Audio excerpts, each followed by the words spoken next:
I'm Madison. I won the Gilman in spring 2019. I just won it. 2020. Yeah. I plan on going to New Zealand. When is still up in the air because I was originally going to go this spring, but we'll see about that. And I'm studying anthropology, so I'm going to New Zealand to kind of observe and study more like language and culture classes from their perspective.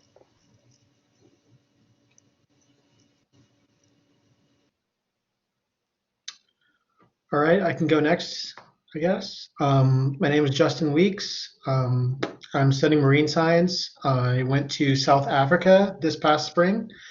I won the Gilman for the spring 2020. And the reason why I went to South Africa is because they have a really, really good oceanography program down there. That's where all the jumping sharks are. So that was fun. Hi, I'm Jasmine Battle. I am studying pharmacy. I won the Gilman for 2020, and I was supposed to go to Costa Rica before COVID. Now I'm looking at maybe doing like a virtual like internship, and I was going to study epidemiology. Awesome. I'm going to go ahead and share the screen, and then Anuja, you can take it from there. Just a reminder, if you're not speaking, to go ahead and mute yourself.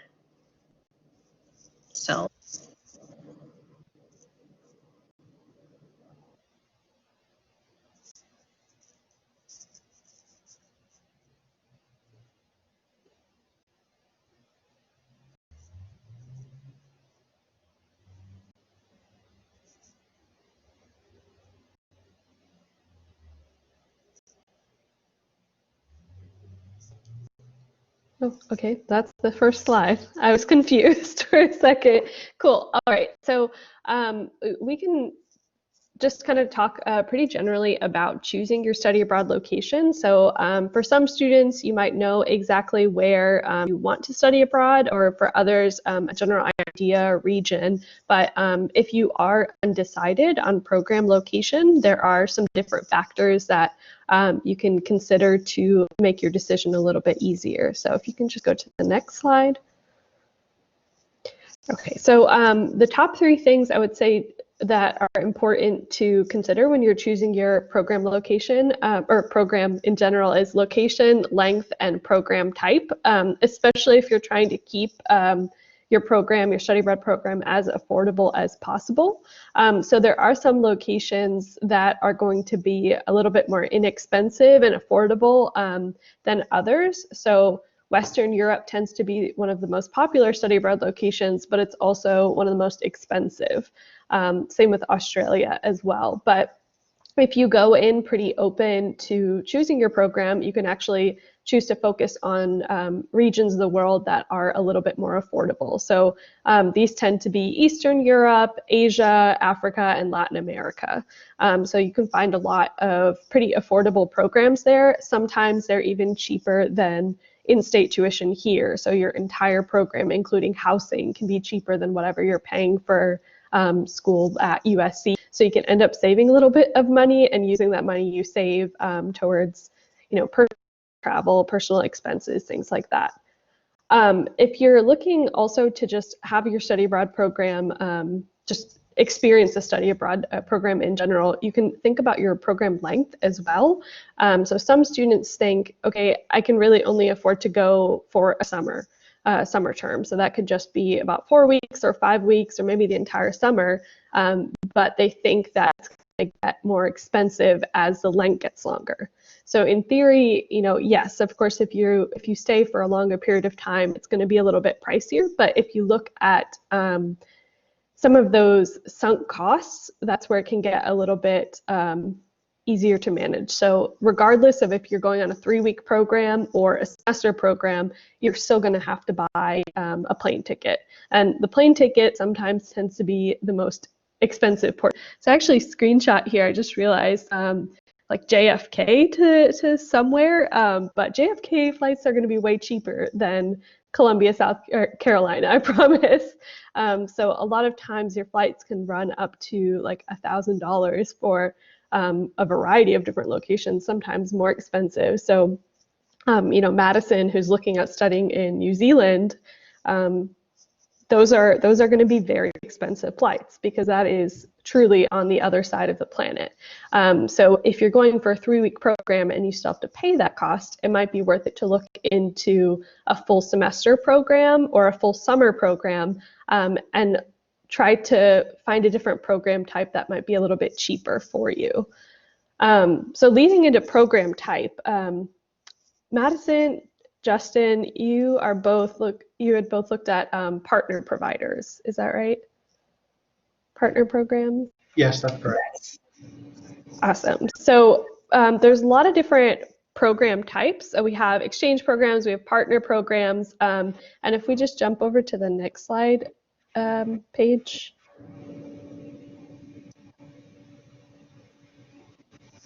Was there one before that? No? Am I just losing my mind? Nope, that's exchange. Okay, alrighty. So the first kind, global exchange programs, this is where you'll actually pay USC in-state tuition. So if you are looking to have a full semester program that stays similar to the cost of what you'd be paying at USC, you can certainly look at applying for a global exchange program. So even if you're an out-of-state student, you're still going to be billed in-state tuition. And if you don't have an in-state tuition waiver or anything, this can save you, thousands and thousands of dollars. We have these exchange programs all over the world, in over 20 countries. So there's a good variety of experiences available to you if you're looking for that. So exchange programs are generally one of the most cost-effective ways to study abroad. But if you jump over to the next slide, I have a couple of snapshots of different programs with one of our partner programs, USAC, that offers super, super affordable programs because their whole model is set up to really reinforce affordable programming for every student. So if you're open to program location, they have programs all over the world that are considerably cheaper than what you would be paying here at USC. So if you look at some of those semester costs, so if you study abroad in Chiang Mai, Thailand for a whole semester, that's $6,500 total, and that does include your tuition and your housing, along with some extra excursions and things like that built into that cost. So really the only additional cost on that, the big cost anyways, is your flight, which will probably run you around $1,000. $6,500 is USC in-state tuition alone, so not to mention your housing that you would pay for in Columbia. So this could be a way that you actually save some money for the semester, and that's something you really want to look into by creating a nice budget sheet to really map out what your big costs are. Because one of the biggest barriers is a lot of students think, hey, study abroad is way too expensive, I can't afford it. But if you're really looking for some affordable programming, there are some out there. And I'd love to call on Madison and Justin to kind of talk a little bit more about how they chose their program, if you guys would be willing to do that. Okay, sure. So I mentioned I want to go to New Zealand, and literally Paige is the reason why I want to go to New Zealand. But when she told me about it and I looked more into it, I decided to go because New Zealand has a lot of anthropological value that I can get from studying there, and it also aligns with my personal values. Like, they're a very progressive, liberal country, and also the fact that they are an English-speaking country was important to me because I'm already going to have a big culture shock being abroad for the first time ever. So the last thing I wanted to do was have to learn another language. So my reasons were largely personal, and that's pretty much it. Yeah.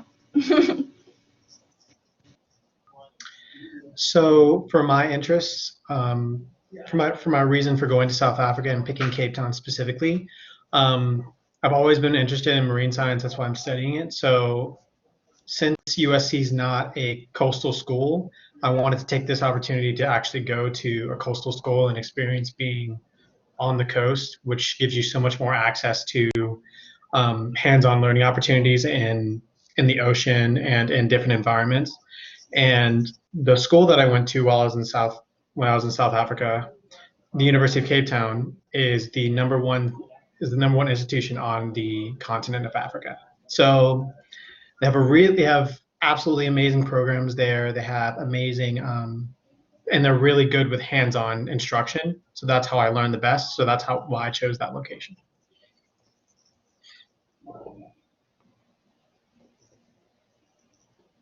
Awesome. So we'll just jump back into the PowerPoint.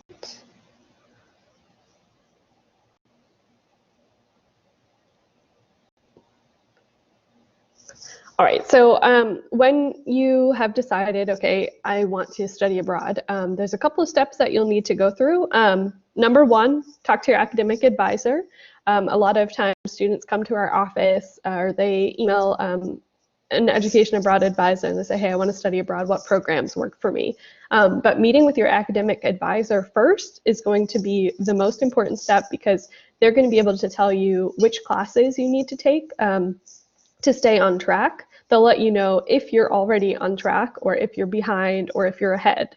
And that can certainly influence what type of programs you choose, because if you're ahead of your schedule, you have some flexibility to take courses that you're interested in, not necessarily courses that are applicable to your major. Or if you're behind in your major or your minor, they might suggest that you look for programs specifically that have courses to help you catch up in that semester.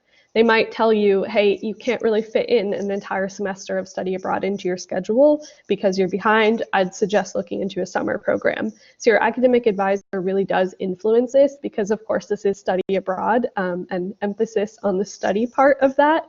So just check in with your academic advisor via email or set up a meeting with them to discuss study abroad.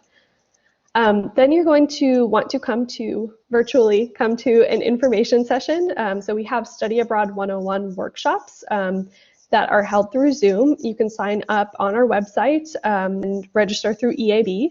And these Study Abroad 101 workshops are going to give you a big overview of all the different program types, what to consider. They'll go over health and safety considerations. Pretty much everything you need to know about study abroad will be covered during that session. Then you're going to do a little bit of independent research on our website. We do have something called a program directory, so you can actually search by program type, program location. You can search by some keywords if you want to. You can search by term.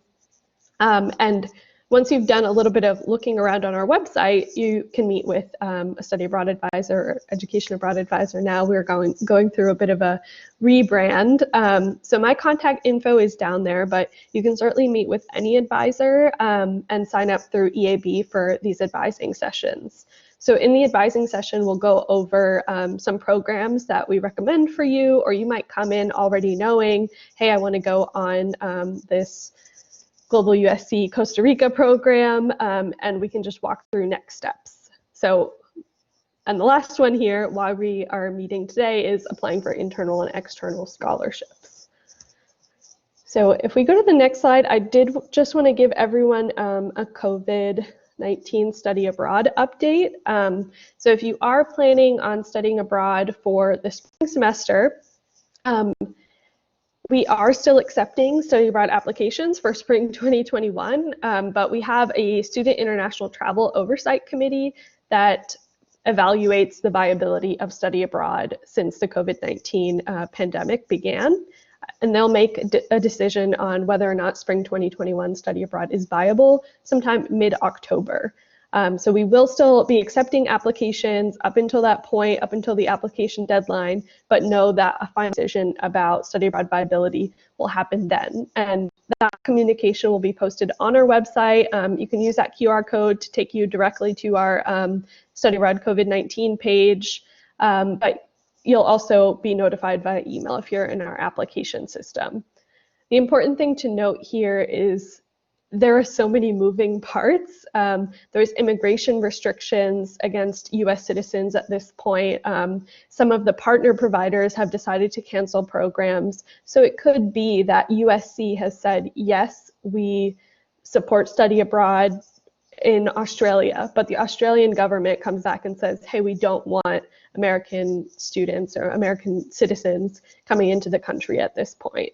So there's so many moving parts, and it's an incredibly difficult time for students, I think, to be planning for study abroad, but just know that if you have any concerns or need any clarification, you can come to our office and chat with us about it, because this is a crazy time to be planning for study abroad, definitely. And I definitely want to call on Jasmine to kind of talk about how it's been for you. So Jasmine had planned to study abroad on a global USC program to Costa Rica this past summer, and of course, COVID has canceled that.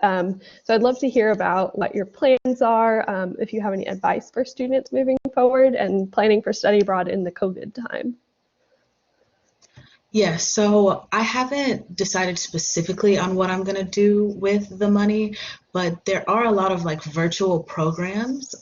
There's like a whole list on the website, and I would say like just go for it, because even if it gets canceled, they give you back like your deposit and stuff. Yeah. Any other like specific questions? I kind of forgot.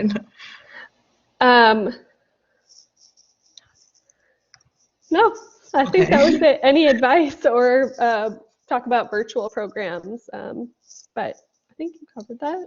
And the virtual programs are a little bit cheaper just because of the way it goes. And I think you get like some of the money still refunded to you. So that's a bonus.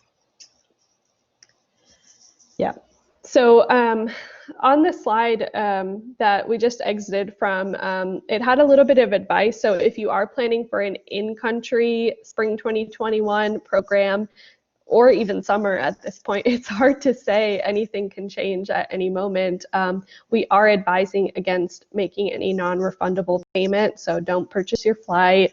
Don't pay for housing if you're arranging your own housing.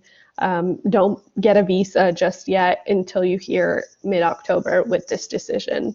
And the only payment at that point that you should incur is $150 study abroad application fee. And if your program gets canceled, we refund that to you, of course. Or if the university says, hey, you can't study abroad, that will be refunded to you. If you're studying abroad with a partner provider, fall 2020, all of these programs got canceled, and our partner providers were really great about pushing deposit deadlines to way late in the summer, and then of course programs were canceled. So just check in with those partner providers before you do make any payments on those. But of course, if the university cancels, that will be refunded to you. Otherwise, we will get involved. But what Jasmine had mentioned is virtual programming. So for the first time ever, Gilman is allowing students to apply for the Gilman Scholarship for this upcoming year for in-person programs and virtual programs. So if you want to go ahead and have an in-person preference at a virtual backup, that is a great way to plan for study abroad in this new normal of COVID-19. So if your in-person program gets canceled, but you are awarded the scholarship, but you're graduating or you're starting a really awesome like doctorate program, then you have the option of doing a virtual program. And these virtual programs, they're typically based around a specific course or a specific topic. They have a lot of virtual intensive language programs or virtual internship opportunities that are virtually based in a specific country. So a lot of these programs are under $2,000 for the entire like 1 or 2 months duration that they are. So you can do them in tandem with your normal course load.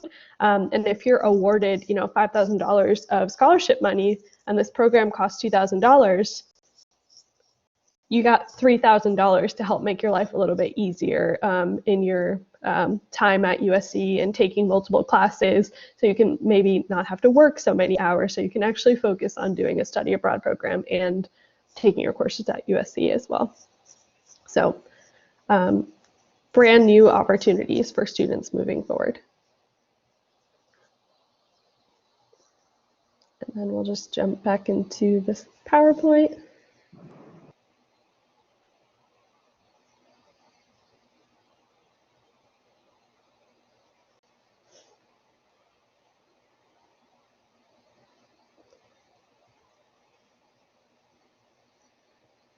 Awesome. So a bit of a scholarship overview of the Gilman. So it's U.S. Department state funded scholarship, and it's for students, undergrad students with limited financial means to pursue study abroad opportunities.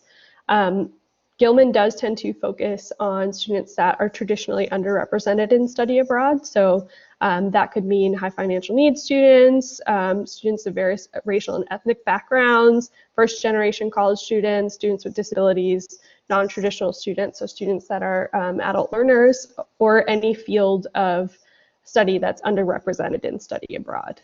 So yes, moving on to the next slide. Cool. The scholarships run up to $5,000 for the general Gilman scholarship, but the average award tends to be about $4,000. There's no guarantee on how much you'll get, you know, $2,000, $5,000. It's really, that's up to Gilman to determine. But there is an opportunity to have a supplemental amount added to that if you are studying a critical need language. So the Gilman regular award up to $5,000, but if you're studying a critical need language and do an extra essay, you have the opportunity to actually get a total of $8,000. And the critical need languages are listed right down there.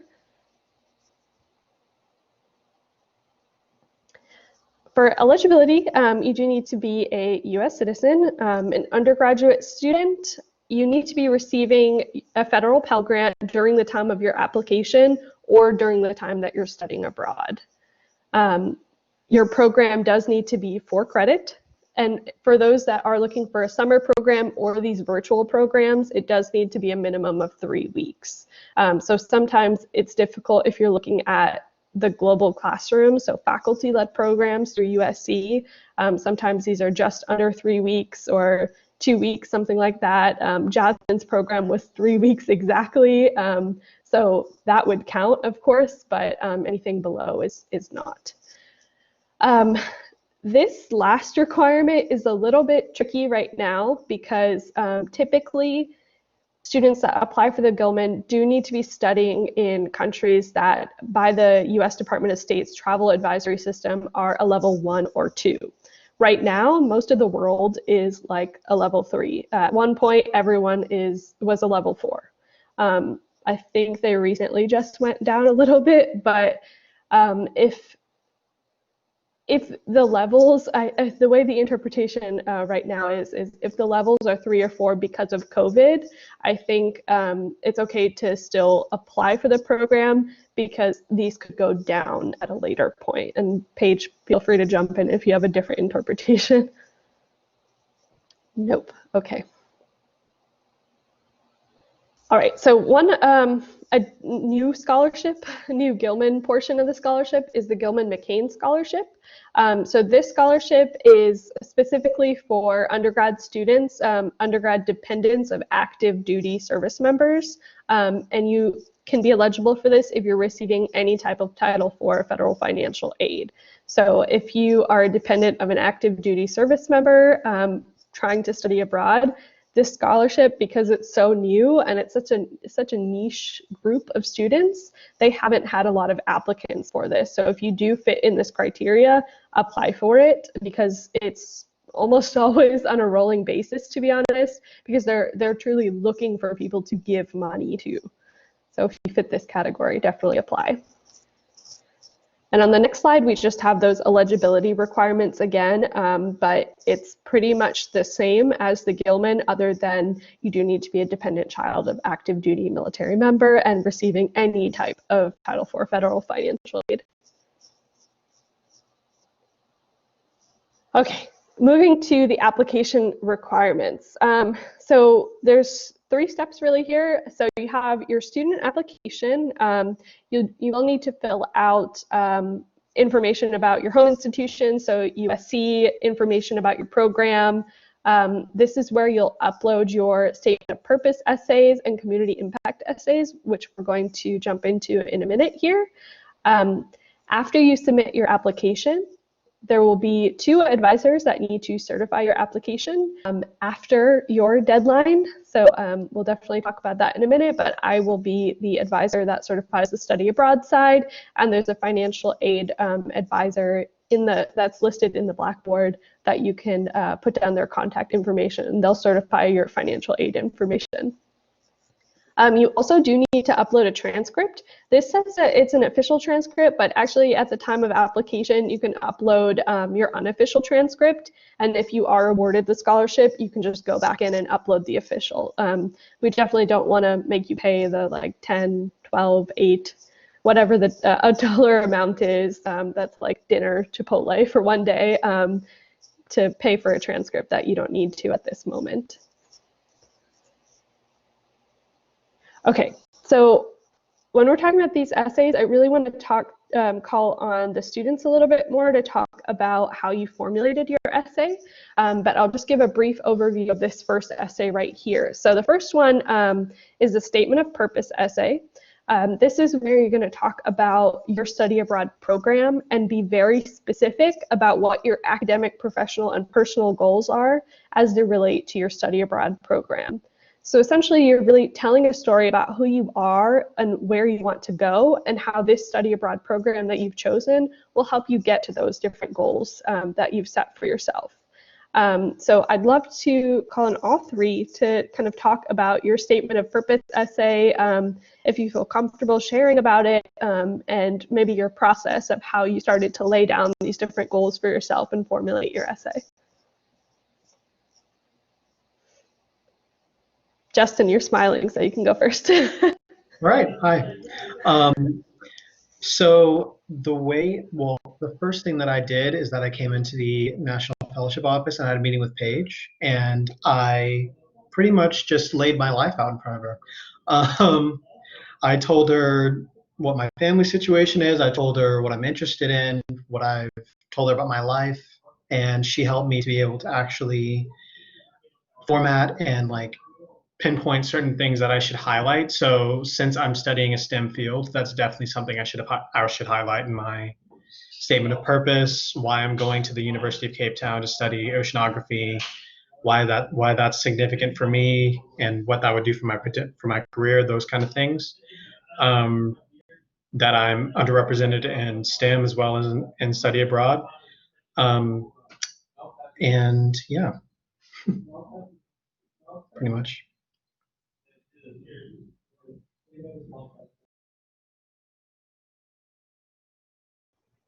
Okay, I can go next. So when I was writing mine, I was really focusing on like why I wanted to go to Costa Rica and then like why I deserved the money. So just kind of laying out like some of the things that like I've been through.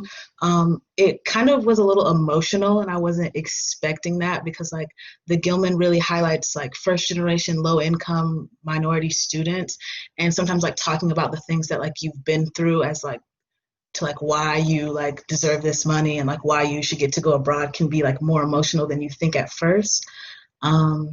Yeah, but Anuja was really helpful and we like went through it. Mine was really bad at first, but we edited it. I think we met like once a week and the process just got easier like once you lay it down on paper. Okay, yeah. My experience is actually similar to you guys.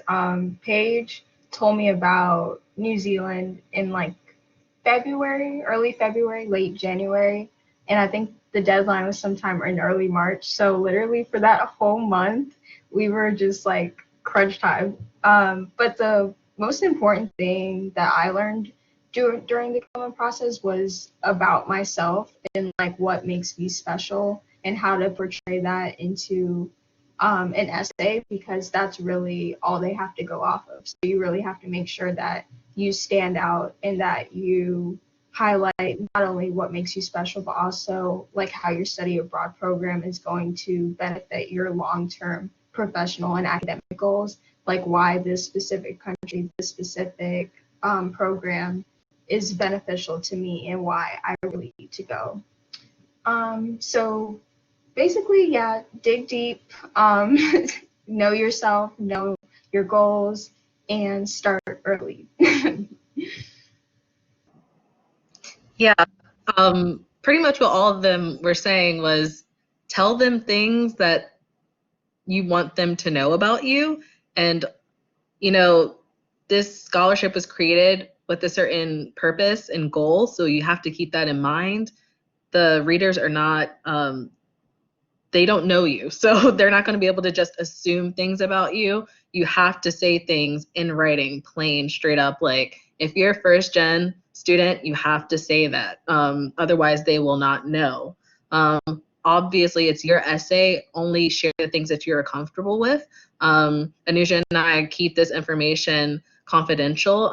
After your application process, if you want to share your essays with us to share with other students, that is up to you. Some have not, and that is completely fine, right? It's your work. It's whatever you want it to be. And so Anuja and I, it's just our job to push you to put together something that you're proud of, right? We love if you get the money, that's great, but we're hoping that you can get something through the process in addition to the money, to learn more about yourself. And, you know, a lot of students do get really excited when they're working on their essays. I know Madison had a moment where she's like, oh my gosh, I actually really want to do this. Like, I came up with this kind of last minute, but I really want to do this. So we hope that you're excited when you're writing your essays, and we get excited. Anuja and I are always sending messages to each other like, oh my gosh, I'm so excited for this student. I really hope they go and do this thing. So that's something to keep in mind. Now I'll go ahead and share the next slide. Yeah, and just final comments on that first statement of purpose essay. That's the most important essay. So there's two essays in the general Gilman scholarship essay, so not thinking about the critical need extra supplement, but the statement of purpose is the biggest component of that. So in the review process, so there's a team of selection panelists with Gilman. So these are people that work at universities all across the nation. So I've been on the selection panel before, and I see the process that they're using to essentially score students. And that first essay definitely has a lot of the weight of it. So it really needs to be about you. And what I like to tell students is really read through your essay, have it pen and paper, to be honest, like printed out. I like it a little bit more. I know that's like terrible for the environment, but aside from that, just read through every sentence and see what sentence is true for any student. So a lot of times students might say like, studying abroad is going to change my worldview. Yes, that is a true, real thing that will happen, but that's true for every single student that studies abroad almost. So you really want to make this essay specific to you. The best two words I think to keep in mind when you're writing this essay is specific and concise. Those are my top two words. So have those in mind when you're writing your essay. And if you don't have it in mind, of course, when you're getting your essays reviewed, we will be sure to tell you again. Yes.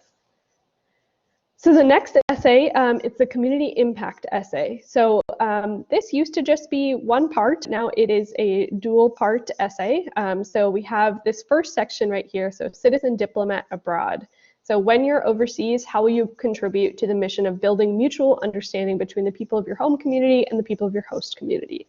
Since this is a U.S. Department of State funded scholarship, this question is a little bit meant to be like soft diplomacy. How are you going to be a great U.S. citizen and promote U.S. relations, international relations while you're abroad? How are you not going to, feed into stereotypes? How are you going to teach people in your host culture about your home culture? And what that is, what your home culture is to you, has a lot of different meanings. So it doesn't have to be focused on you being an American. It can be about you sharing your culture with students, whatever that might be.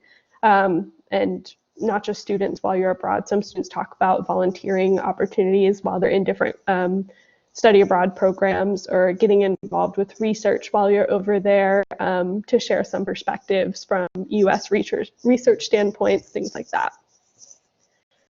So the next part is the bulk of this essay. So it's the follow-on service project proposal. And this is essentially asking you, if you are awarded the Gilman Scholarship, when you get back from studying abroad, what are you going to do to give back to the community? So what community looks like, again, is really up to you. That could be the USC community. That could be a very specific part of the USC community. So if you're a TRIO student, you might really be passionate about helping other TRIO students study abroad. Or if you had a really, really great experience with your high school and you really want to promote study abroad with them, that's something you might want to do. But it's essentially saying, what are you going to do to spread the word about Gilman, but also get others excited about international travel and study abroad? Because remember, the purpose of this scholarship is to really lift up students that are underrepresented in study abroad. So how are you going to help get more students from these marginalized communities to study abroad? And I would love, again, to call on our students to just give a little brief summary of what y'all wrote about in your follow-on service projects. And also just to note, there are so many examples of these follow-on service projects on the website, on the Gilman website. So you can read through and see what examples they give as well. But I think it would be great to hear from our students to see what y'all decided to do. Hi. So the first thing that I chose to do was that I wanted to present at Discover USC for to make sure that other USC students knew about the Gilman. I had never heard about it before I went to the fellowship office, so I definitely know a lot of my friends still don't know about it, and that's my job to inform them now. Also, I wanted to make sure that specifically for STEM students, because I know a lot of my friends would love to study abroad, but they feel that either their course load is too rigorous or that they can't afford to, even sometimes they can't afford to be away from USC from a GPA perspective. But I want to make sure that they know that it is possible and that it can actually, you can get a lot of credits. You can get a good amount of credits for the courses you can take for STEM abroad as well as being here. It can be a lot more efficient, actually, taking courses abroad than taking them here. So, yeah. Okay, so for mine, I talked about connecting with the offices or clubs or organizations that I was already a part of on campus to help spread the word. When I first transferred in, I was a part of MAP, which is the Multicultural Assistance Peer Program, and you get paired up with a mentor to help you with your first year at USC. So I thought that would be a great way to spread the word to incoming students about not only the fellowships and study abroad office, but also the Gilman Scholarship specifically and the other opportunities that study abroad and fellowships has to offer. To do maybe a workshop like this, virtually or in person, Q&A kind of thing, just to let students know, especially students of color, underrepresented students, that studying abroad is possible for you, and these are the steps to do it, because it can be very overwhelming. Mine was kind of similar to Justin's. I wanted to really reach out to other STEM majors, but then specifically pharmacy majors, because it's not really pushed in the pre-pharmacy orientations that study abroad is something that you can fit into your course load. Also the expense of it. And then also I attended a Black and Abroad panel, I think in the fall before I applied to study abroad, and it just really opened my eyes to all the resources that were available and kind of gave me some good tips, and it got me interested to want to study abroad. Awesome. Justin, can you also talk about what you did with Gilman with the blog posts? There are some other opportunities that Gilman has sometimes for students, so I want him to speak on that if he can. Yes. So after I had already received the Gilman, they opened the opportunity up for us to be Gilman bloggers. So what you can do is you could be a vlogger, which means you're making short videos while you're abroad, or and submitting them to the Gilman website, or you can be a blogger, which is just writing about your experience while you're there, and they give you certain prompts, and that will supplement for your follow-on project. So that was what I ended up doing, but I also wanted to come here and be a fellowship peer mentor as well. So yeah.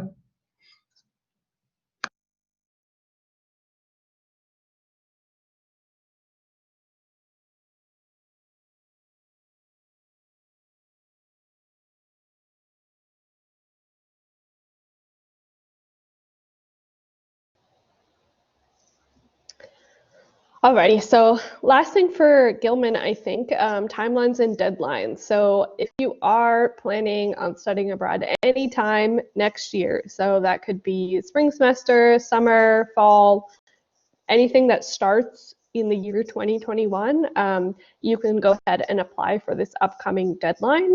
For students that are planning on studying abroad for spring, this is your deadline. But summer and fall students, you can actually apply early to see if you have gotten the scholarship. And that's kind of what Madison did. So she applied for this past spring deadline, so the March deadline, even though she wasn't planning on studying abroad until whenever the New Zealand time, February 2021, whenever spring semester starts over there. And that's a really good way to be able to plan out your finances. So if you are looking for a later term, we still recommend you go ahead and apply early. If you are awarded the scholarship, great. That's one less thing you have to worry about as your study abroad program gets closer. And if you aren't awarded the scholarship, great, because now we have more time to sit here and rework your essay to try to see if you can get it the next deadline when that comes around. But there's 2 cycles every single year, so it's all on the Gilman website. This upcoming deadline is October 6th for applicants. So you need to have your essays in, you need to have your program information in, and you go ahead and submit it. After the applicant deadline, there's the advisor deadline. So that's going to be the deadline for the financial aid advisor and me to certify your applications. So you don't need to let me know on Tuesday, October 5th, oh my gosh, you need to certify my application by the 6th. Not true. I already have this date in my calendar, this October 13th. Don't worry. I will certify your application after the applicant deadline, just so we can wait to see who actually submits their application and who doesn't. But I go ahead and do that for you. Anyone have any final thoughts on Gilman? The only thing I would say is make sure that you're added to the Blackboard. Sarisha, I know that we were emailing earlier, so I'll definitely add you to that.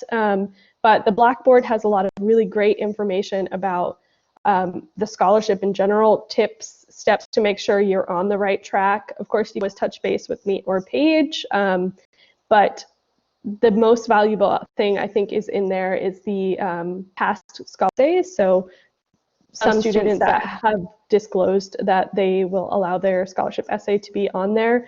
You can read through those so you can see what the structure of past students has been and just get an idea of how people were able to frame their essays to make sure that they were awarded the scholarship. But there's no single one way or one structure or one format to make sure you get the essay. Every single person's essay is going to look different. Right, and another thing that I'll add, kind of going back to the personal statement of purpose essay, is they are not focusing on the specific program, like, oh, why are you going to this university? This one's better. They're investing in you personally, so that's why you need to make it unique to you. So that's something to keep in mind. Like Anuja said, if you'd like to be added to the Blackboard, let us know. I'm going to open the floor for questions to the Gilman Fellowship Peer Mentor specifically, and then I'll pause and then continue with the rest of the presentation if you're interested in the Freeman-ASIA and bridging. So for our attendees, if you have any questions, please go ahead and raise your hand or just unmute yourself and ask your questions. Or you can type it in the chat if you're shy.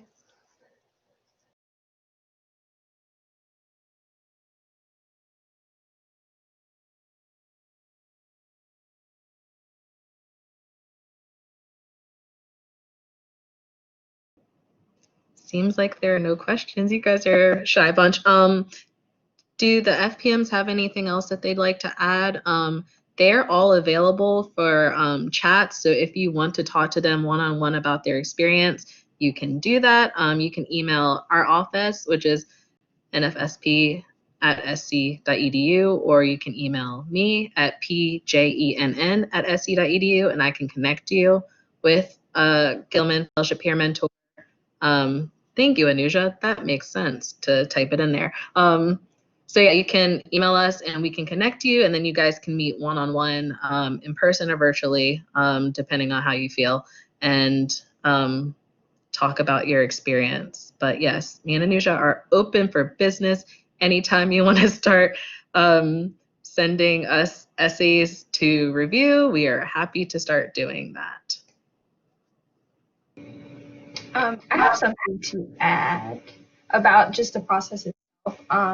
I know, like, when I was doing it, I was really worried about, like, winning it, obviously. But looking back, it's more of a, like, how do I word it? It's a rewarding process in the sense that you learn a lot about yourself and you get other tangible skills like how to write essays and personal statements and stuff like that. So don't be nervous about the process and really just go for it, because even if you don't get the scholarship, you're gonna have a killer essay you could probably use for something else, and you have the skills to do better in scholarships and fellowships going forward. And it's a fun process. Like, it's overwhelming at times, but the fellowships office and the study abroad office are there to help you, and it's fun. It really is. It's enjoyable. So always go for it. Don't be shy. Apply for everything and do it early.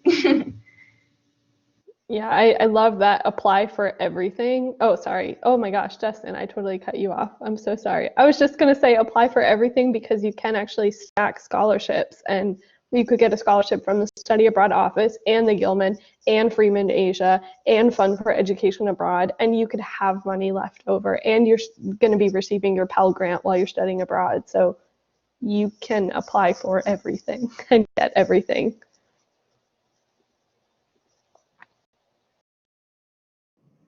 We have a question from a student. Justin, you can go ahead and chat, but the question is, when is the best time to start writing essays? What is the latest day to talk to you guys to review them for the October 6th deadline? Start now.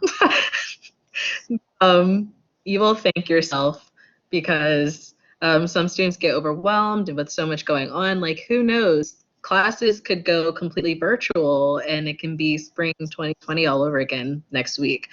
So it would be beneficial for you to go ahead and create that initial appointment with one of us. For the first go, it can just be like a stream of consciousness kind of thing, just like brain dump whatever you want. Do not feel self-conscious. We have read so many of these.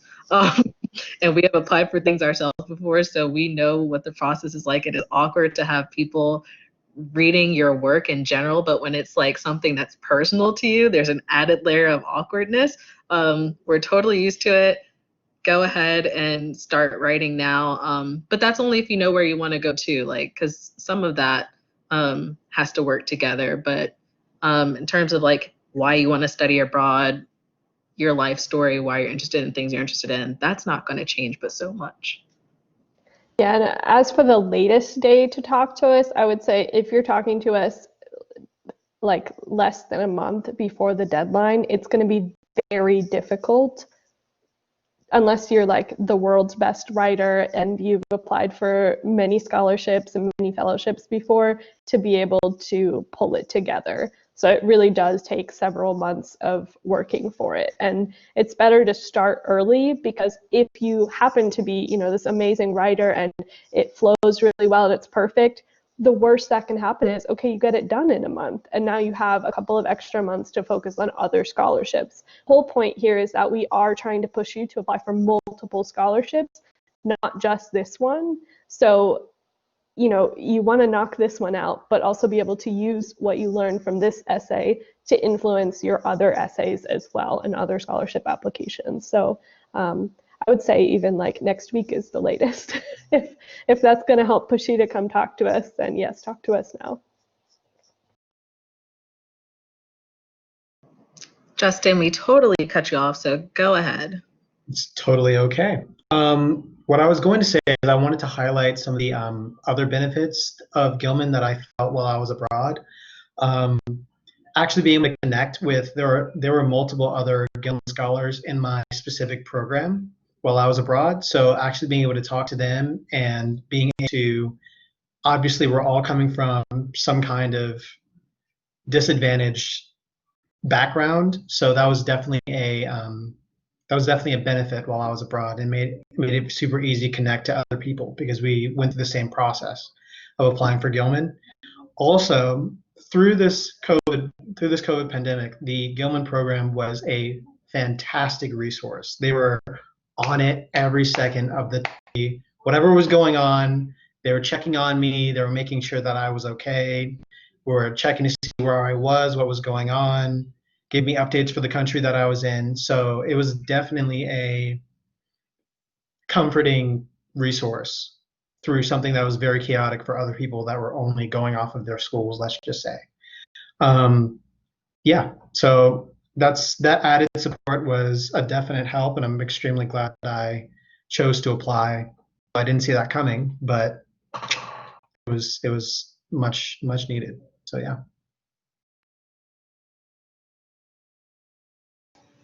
And another thing as well, how Gilman is allowing their scholars to defer their programs. Like they're not just taking the money back, like you can't go anymore. They're giving you a lot of flexibility with what you can do with your award, like virtual programs, deferring your programs, all that kind of stuff. So I was really happy to find that out. And they, like Justin said, they keep you posted. Like I was getting emails all throughout spring on what they were doing, the options that I had going forward, stuff like that. So they're a really great program just in and of themselves. Yep, and then afterwards they do a lot of things for like alumni, different sessions for like employment. If you're interested in government employment, you get non-competitive eligibility. Lots of different benefits to applying for Gilman. A lot of our Gilmans have gone on to win Fulbright. So 2 of our 10 Fulbright recipients last year were Gilmans. So there are a lot of benefits down the road to being a Gilman scholar. I'm going to quickly share this slide for the Fund for Education Abroad because, like I said, you guys should be applying for it. And I'm going to stop the recording. And then if you'd like to stay to learn about the Bridging and Freeman-ASIAN scholarships, then you can stay on for that. So let me go ahead and share. So like Anuja was saying, it's very smart to stack money. There's some internal potentially opportunities. Again, the university's funding is a little bit strange because of COVID, but there may be some internal opportunities for additional funding. But there are a lot of different external fellowship opportunities, and you can stack them. We have a student who won the Bridging, Freeman-ASIA, and Gilman, all 3 of them. So she stacked all of them, and she did not get to go abroad. So we're still trying to figure that out. She's trying to work that out. Her program started in April, so she didn't even get to hop on the plane. So that's good in a way for her because she will get to keep that full money. It's not like, well, you've already left and that's it. She will get to use it. So yeah, again, me and Anuja will work with you and do anything we can to convince you to keep the money because we think you earned it. And yeah, there you go. Okay, so the Fund for Education Abroad, very similar to Gilman in that it is for students from underrepresented backgrounds and study abroad, including those with high financial need. The recipients can participate in any international education program that is credit bearing. So internships is another thing that applies. And the scholarships range from $1,250 to $10,000 for year-long programs.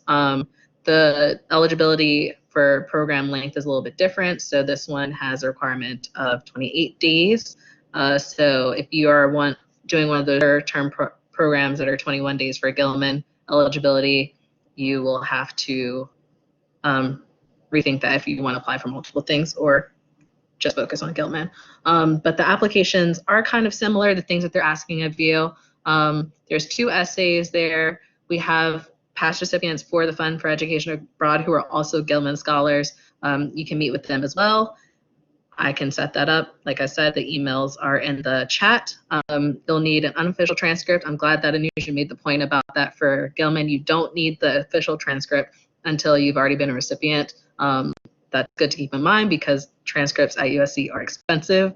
Like I said, you need those 2 essays. You do need a letter of recommendation. It does not have to come necessarily from a professor, and it can come from maybe an advisor for a club that you're involved in. It can come from maybe a supervisor at work. If you have any questions about who to ask for a letter of recommendation, please let us know. And then you need financial aid documents because they want to, like I said, give this opportunity to people who have the financial need. They also have the Rainbow Scholarship, so students who are LGBTQ+, can apply for this as well. They have a wide range of scholarships, but it is one application. And the deadline to apply for spring 2021 programs is Wednesday, September 16th. That is very soon. So if you're interested in learning more, please let me know. They will have another application cycle in the spring. And similar to Gilman, they have been letting students defer their funding. They're being very flexible with that. So that's all for those. Like I said, I will continue to present on the bridging and the Freeman-ASIA if that is something that you're interested. But thank you all for joining. I don't know if anyone has any final parting words for the Gilman crew.